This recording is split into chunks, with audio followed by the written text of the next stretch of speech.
present Julia Ram for ConsciousLifeNews.com, and I am very honored to be here today with Dr. Judith Orloff, who is an assistant professor of psychiatry at UCLA and the author of her new book, The Ecstasy of Surrender. Welcome. Thank you. Thank you so much for sharing this time and space with me. I want you to just start off with a little bit about your background and how you came to doing this book and what led you to writing this book. Well, I'm a psychiatrist, I'm an MD, and I've had 14 years of medical training. I went to USC Medical School and I did my residency at UCLA. Incredible traditional medical training. Plus, I'm also an intuitive, so I combine my traditional medical training with tuning into people with my intuition and getting intuitive insights about them to help them in therapy, basically. And when you were doing this early on, were you open about using your intuition in your work, or was it something that you kind of did a little bit more personally without sharing? Well, in Second Sight, that's my very first book, I talk about my own journey. And I was a psychic child. I would have premonitions and I would have flashes about things that came true. And my parents, who are both doctors, and I come from a lineage of 25 doctors in my family. Yeah, a lot. They told me, never mention another one of your intuitions at home again. Oh, wow. So I grew up believing there was something wrong with me. So I did not surrender to my intuition. I, in fact, walled it off and became ashamed of it. But my healing path has been listening to my inner voices that have been directing me in my career. I had a dream in my early 20s to become a psychiatrist, to have the credentials to legitimize intuition in medicine. And it was at a point when I had no desire whatsoever to go into medicine. I was more of an artist and working in the towel department in the May Company, and living with my boyfriend in Venice Beach, and I did not want to go through all those years of medical school. But I had a very clear dream that I did surrender to. And then I went through 14 years of medical training because it was my destiny. And so and in the process, I've come to accept my intuitive voice and be very proud of it, and I'm not afraid of it. So I incorporate it as a physician and give workshops and teach my patients and workshop participants how to tap in and surrender to their inner voice so they could be in touch with the flow of life that's so potent and vibrant, rather than just being stuck in their heads all the time, which is very dry and it doesn't get you to the essence of life and where you need to go. And that's really interesting, because I think when people start, well, we always are in touch with our intuition, but start acknowledging it more so, it kind of feels like a rift of the daily lives we live and the interactions and so on we have, and then like we have this intuition piece, and they kind of like don't look like they make sense together. Right. But I think one of the most important things in like living your life path and doing it in balance is actually incorporating the two. Yes. So even though they look like they don't go together at all, they actually do in essence. Oh, they're beautiful partners. I don't know how I would live without my intuition and just live in my head. It's a horrible thought. Yeah.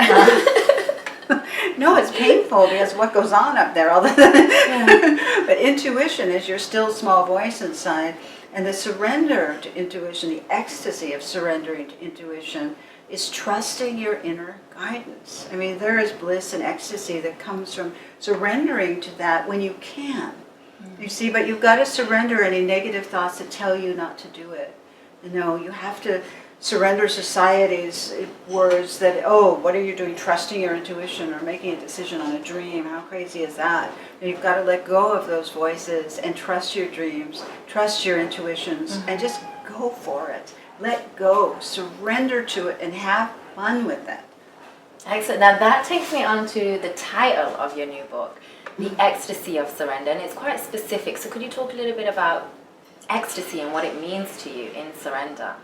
Ecstasy is the opening of the heart, and it comes from the heart energy, and there's a pulse. When you open your heart energetically, it's like the Taoists call it the warm sun, the little sun, and you start, through regular meditation practice, you start feeling the pulse of that warmth in your heart, and it spreads throughout your body. And when you're in the moment, when you're surrendered to the moment, and your heart, that pulse of ecstasy can happen the minute you wake up, the minute you walk down the street, and the minute you start focusing, if you know how to get there.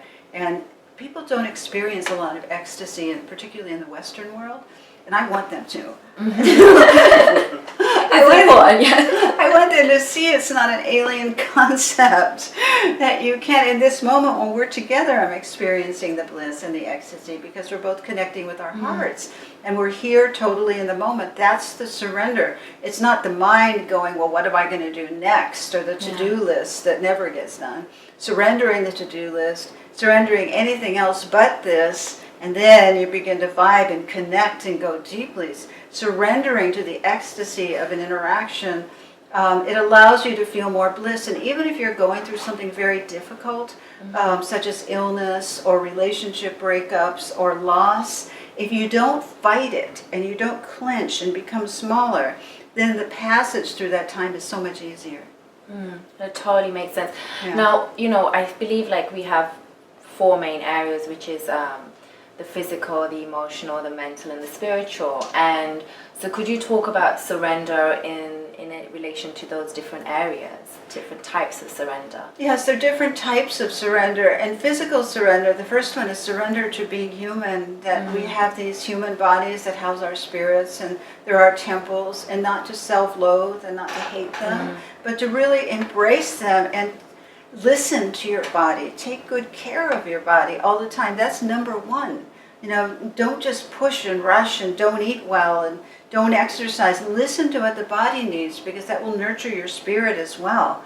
And physical surrender, such as stretching or yoga or orgasm, to be able to just experience the letting go into the stretching or the orgasm rather than holding back, stretching but looking at the person's body next to you in a yoga class. I did that yesterday. I know, we all do. But you want it, the surrender is saying, being very kind to yourself. And bringing yourself back. Bring it back, but enjoying that stretch. And particularly if you've traveled, when I travel a lot, my joints tend to contract, so the stretching, it's letting go of all that travel stress and the physical surrender of that, and also the physical surrender of aging.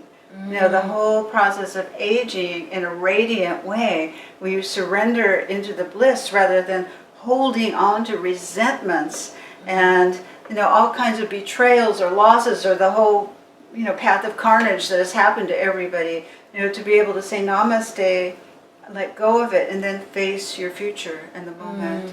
Because then when you age, you're not burdened by all these resentments. Every resentment weighs something, and it weighs on your shoulders, it weighs in your face, it weighs in your heart. And so you don't want to hold on to them, less so for the other person, but more so for you. So, with aging, the physical surrender is the lightness of being, where you surrender into your energies, and spiritual surrender, rather than just getting burdened like that. That's the horrible prototype of aging. People who have been burdened and haven't been let go of anything or known about surrender, then they look very burdened and downcast and heavy. But you want to get more radiant as you age through the process of surrendering anything that doesn't serve you, or fears or negative patterns, and make that your meditation on a daily basis, a joyous meditation, not, oh my God, I have make it into work, but just little by little, lightening the load as you age. And then the aging process is very different when you do that.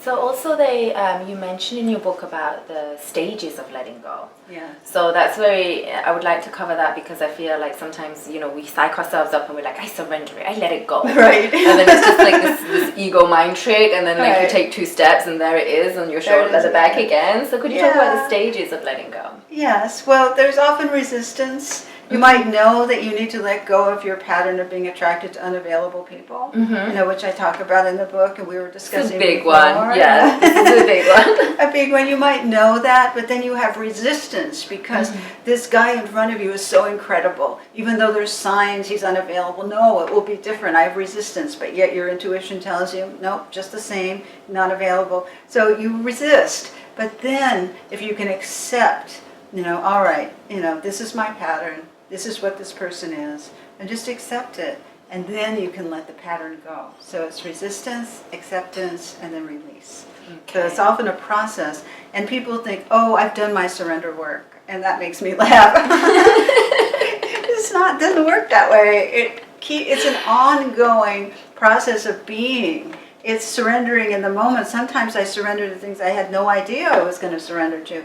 When I was writing this book, I surrendered so much. I surrendered the place where I lived. I became nomadic for about a year and moved 10 times, which is moving creates a lot of surrender.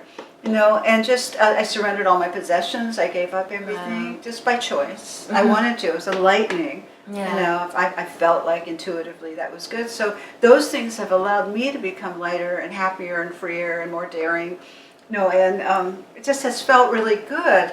But sometimes people have fear of surrender because if they give up all this, what will they have? What security will they have? What grounding to this reality will they have?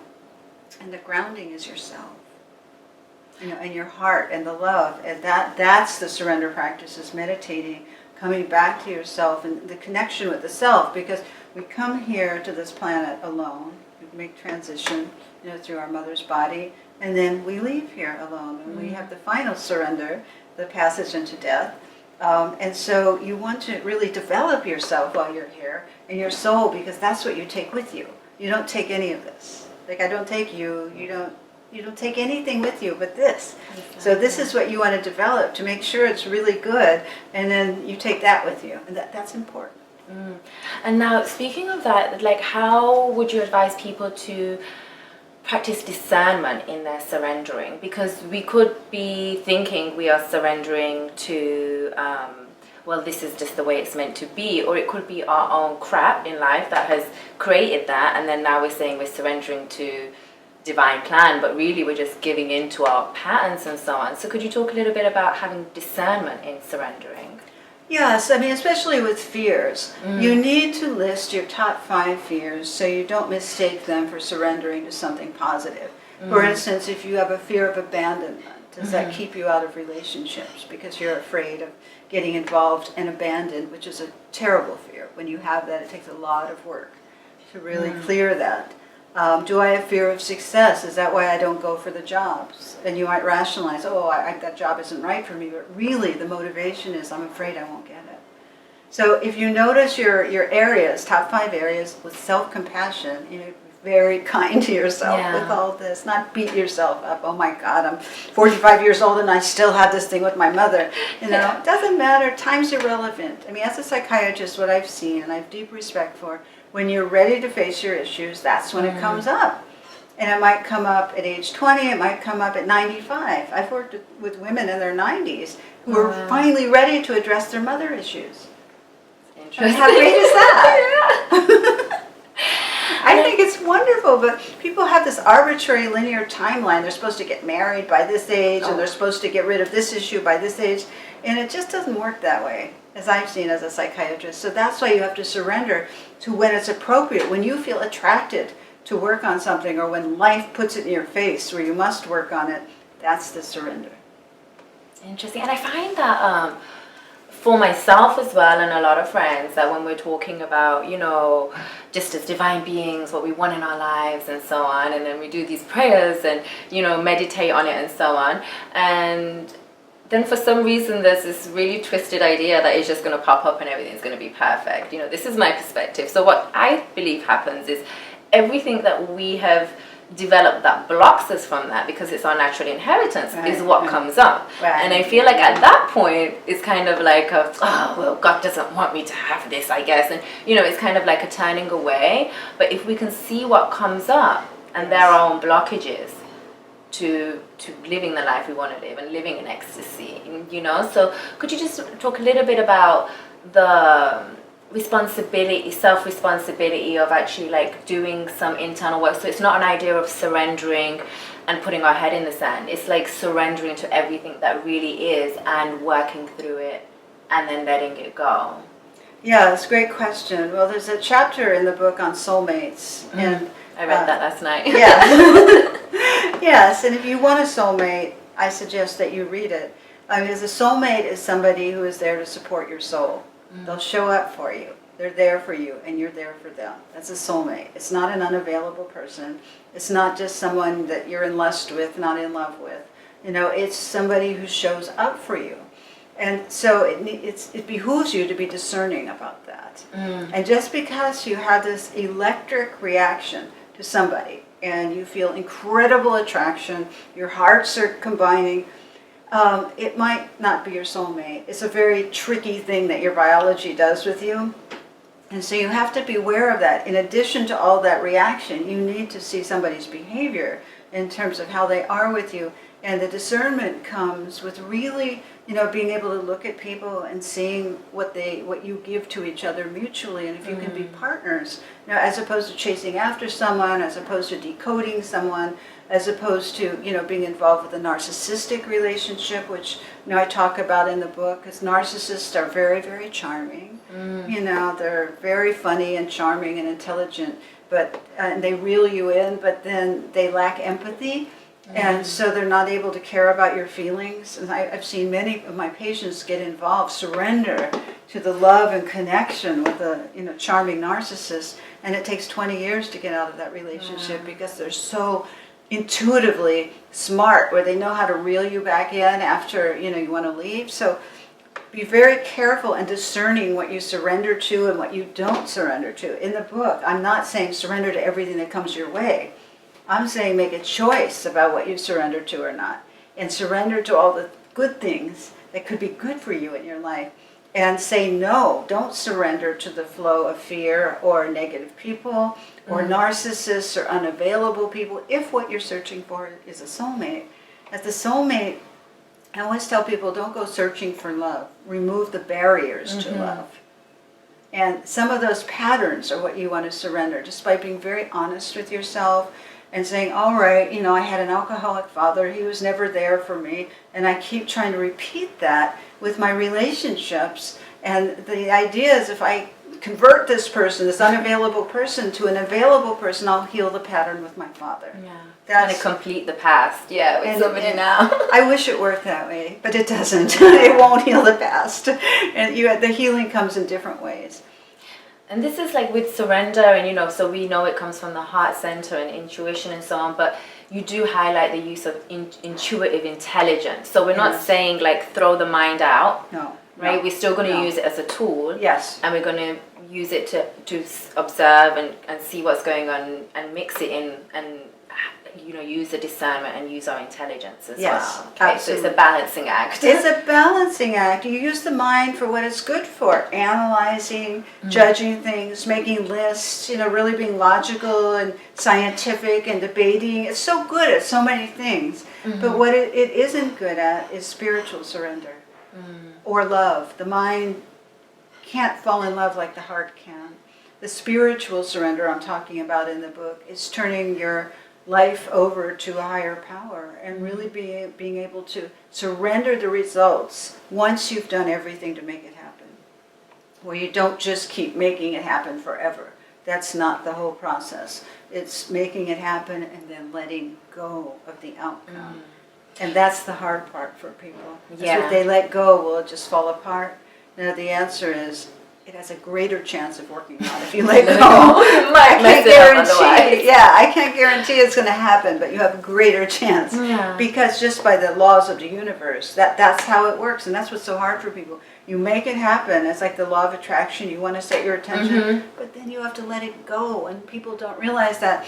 I worked in a parapsychology lab many years ago, and we used to have spoon bending parties where you bent metal with your mind. And the principle was, like, you hold a fork up and you look at it and you go, bend, bend, bend, and you yell at it, and then you let go of any intention of it bending. And only with that can the fork bend. Interesting. And that applies to your life now and surrendering. It's doing everything you can to make it happen, but then letting it go, getting your hands off of it and giving it to the universe. And this is not as commonly as it's thought. It's not a sign of weakness. It's actually empowering yourself. So could you talk a little bit about surrender as empowerment and kind of break the belief of it being something other than that? Right. The old belief is surrender is weakness, it's failure, it's the opposite of the Puritan ethic where you work to get your goals done and no surrender there. That's not... hard work. Yeah, hard work gets you what you want. And what I'm doing with surrender is taking it to the next step. Hard work is incredible. Good, hard, passionate work is incredible. However, the missing piece to the Puritan ethic is letting it go. Like doing everything possible. And then letting it go, and then watching for the results. You don't keep checking, well, did it happen, did it happen, did it happen? But that's what people Because I think. did let go, now it should be happening, right? Yeah, it should be happening. But you have to try to let go of any attachment to it happening. And that creates magic. You know, as you get better at that, of course you can't perfect it, and it takes practice. But even moment by moment, just let go of the attachment for a moment. You know, and just be free. Give it to something beautiful. Try and believe that there's something beautiful all around you, invisible hands that are just waiting to take your project, are waiting to take your deepest heart's desires, but you have to give it to them. They're not going to grab it away from you. You have to surrender it to them. Here, angels, take this. Now, the angels are real. Here, take it. You know, and then let it go.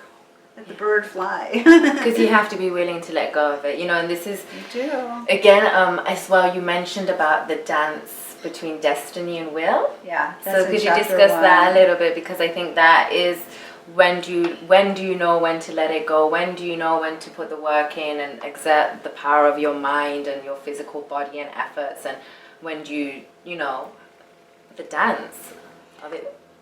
Yeah, so I think first and foremost, in terms of surrender, you have to realize there's a destiny going on in terms of what you're destined to do here in this world. I mean, you may want to, you know, go out and run a corporation, but perhaps you're destined to be a hospice worker. Yeah. And that's where everything is taking you. So that's the flow of surrender. In your head, you might have this idea, but really life is taking you in another direction. And if that's so, you really need to begin to trust that. Go where you're being called. That's surrender in life in terms of destiny. There's an inner calling, and life will show you. Now, if there's energy there, if you want a project done, if you have a goal, if there's energy there, it will move forward. But if you keep trying to push something and force something that just it doesn't have any energy to it, it won't happen.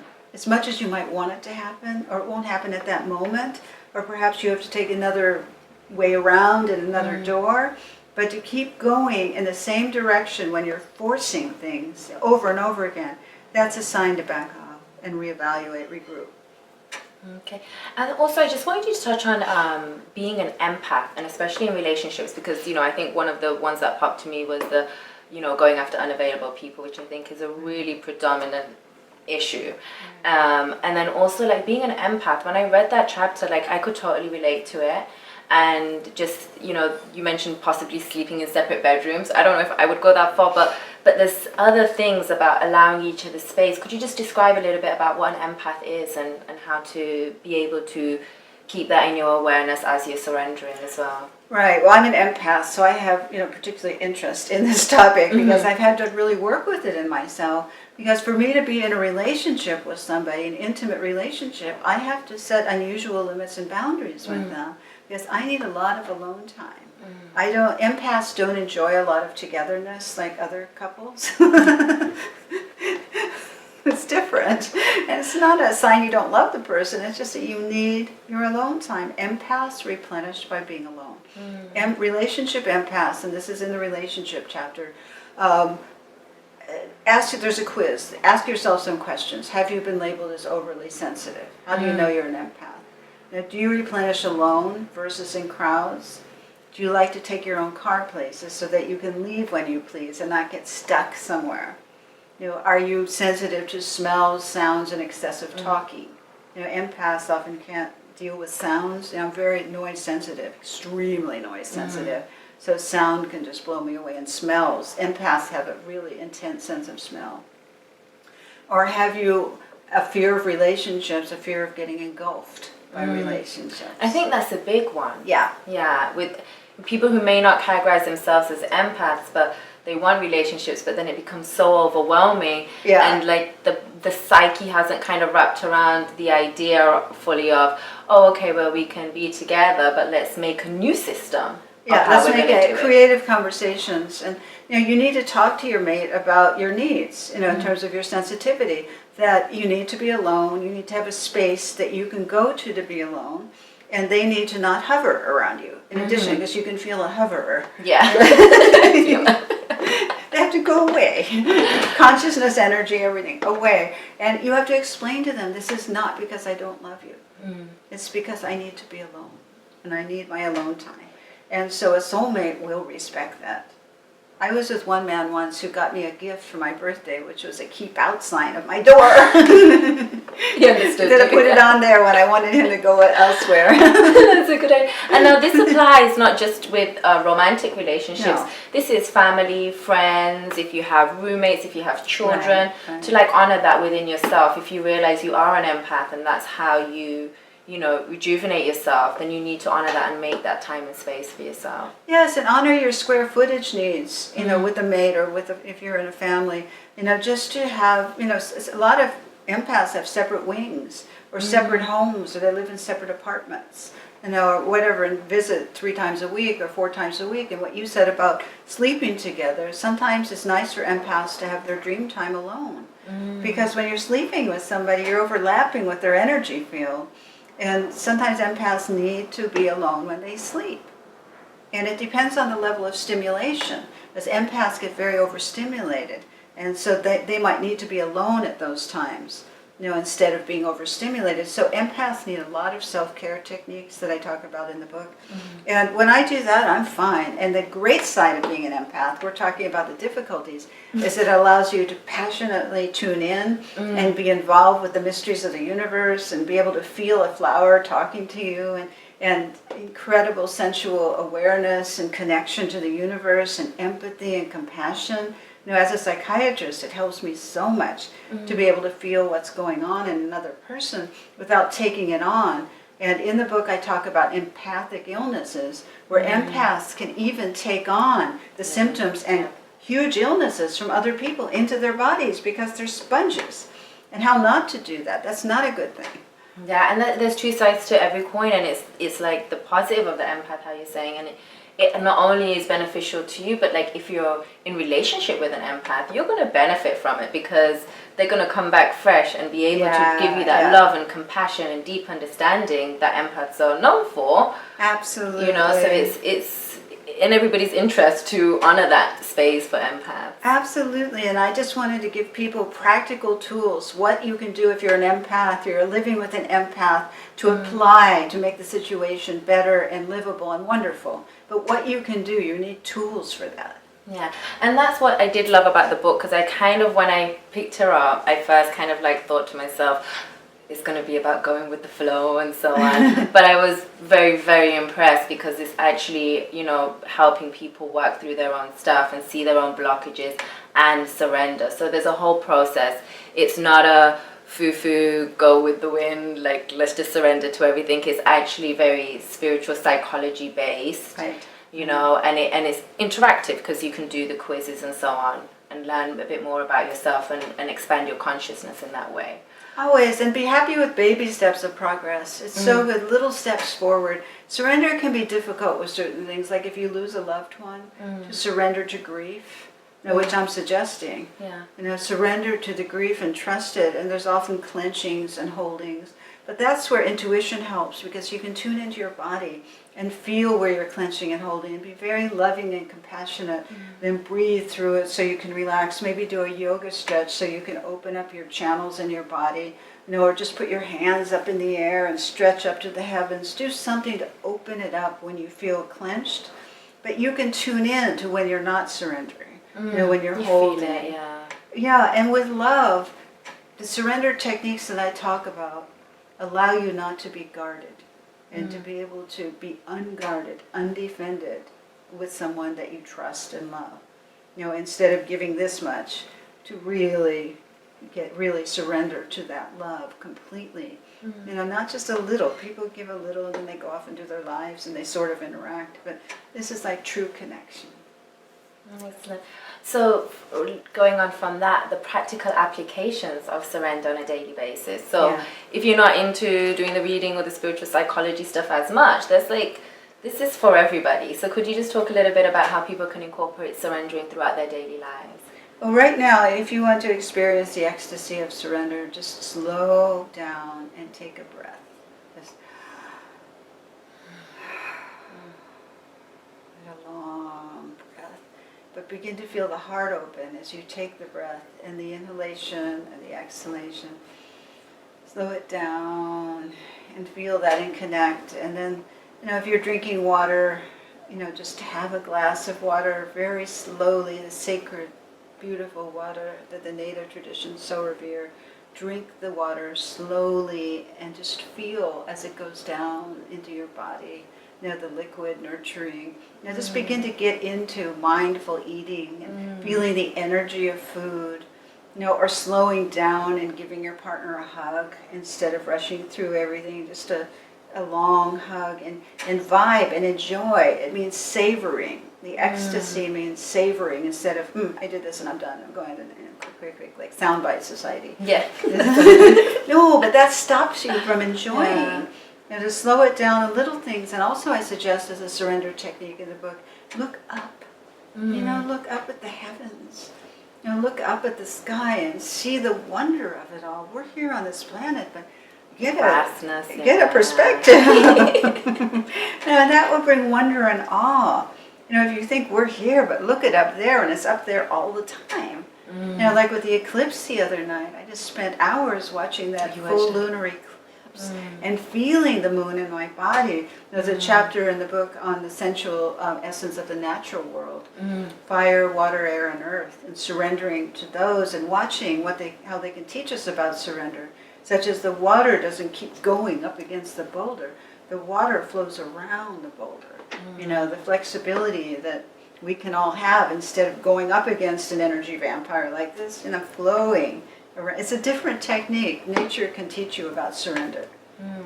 And could you just talk a little bit about energy vampires? Because I do like that topic in the sense of, not that I like energy vampires, but the topic in the sense of, because we want to practice being loving and being compassionate, sometimes it can kind of like get messy in the sense you're interacting with energy vampires and it's draining you instead of being for the highest good of everybody concerned. So how would you describe an energy vampire and what can we do when we're around them? Well, in the book I talk about these difficult people who can sap your energy dry. And when you're around them, your eyelids get heavy, you feel like taking a nap, you might start feeling toxic or not good, your mood changes, or you might get physical pain around them.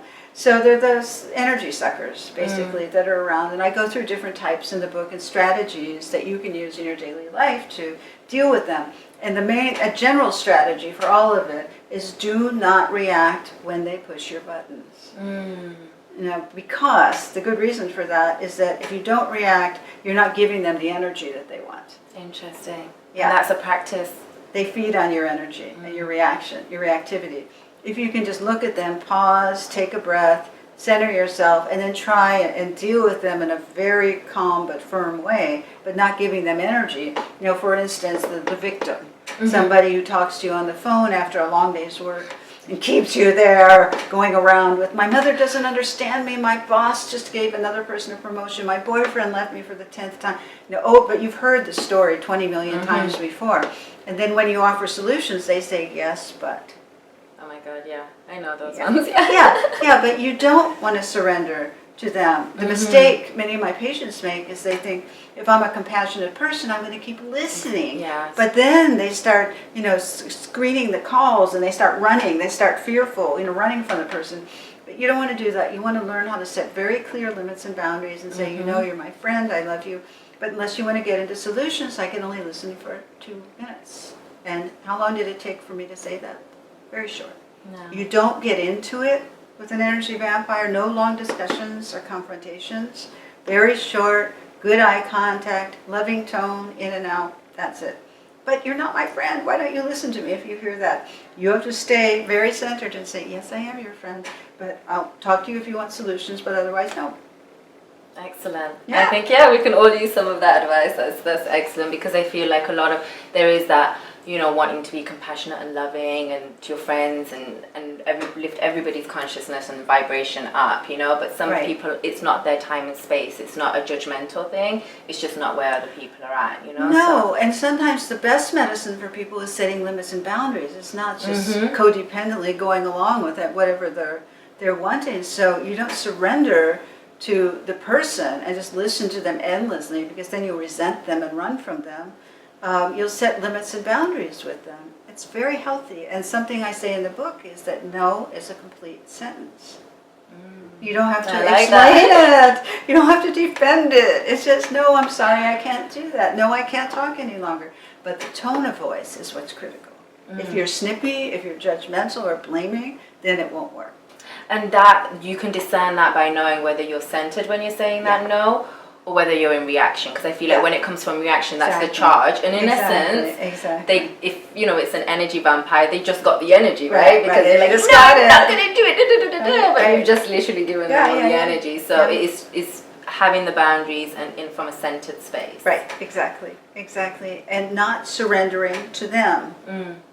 You don't. That's where you want to be discerning, as you said before, and not surrender to them. So apply the techniques in the book. Get ready, have a plan. Say, okay, I'm dealing with a narcissist. I have a narcissistic boss. How am I going to deal with it? And then have your plan together. And then when the narcissist does something, then you can, go enact a plan. But you can't just sort of think on your feet. You have to have a plan. That's why I wrote the book, so you have the strategies in daily life, and then you try it out. Yeah, I love the book, so I highly, highly recommend it to anybody who wants to surrender on any level. And you do also do workshops and so on. Would you mind just giving a little bit more information about other things you do and where people can buy the book and look you up on your website and so on? Well, I give workshops on the power of intuition and how to surrender to intuition. And every year I give a workshop at Esalen Institute in Big Sur, which is so beautiful in the summer. And you can look up my workshop schedule on my website and also find the book on my website or Amazon or any local bookstore. And the website is Judith Orloff, ORLOFF.com. Okay, and we'll have all the information, excuse me, on the site as well when we post the interview. Thank you so much, Judith. I really appreciate you sharing this time and space with me and discussing your new book and your work and your perspective. Thank you. Oh, you're so welcome. Thank you. This is Angie Laurent for Conscious Life News. Thank you, and thanks for watching. Bye-bye.